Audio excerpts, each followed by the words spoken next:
यार ये जो है ना, ये मम्मी कबूतर, इनके दो जो अंडे थे उनमें से चूजे बाहर आ गए, जो भी कबूतर आ गए। और जो इसका दूसरा एक और बच्चा है, ये उसको यहाँ आने नहीं दे रही, उसको भगा दे रही है।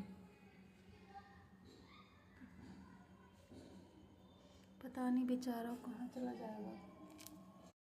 ये देखो वो आ गए यहाँ पे। अब ये भी प्रॉपर तरीके से ना बड़ा हुआ नहीं है, और मैं चाहती हूँ अंदर आ जाए, डरे ना।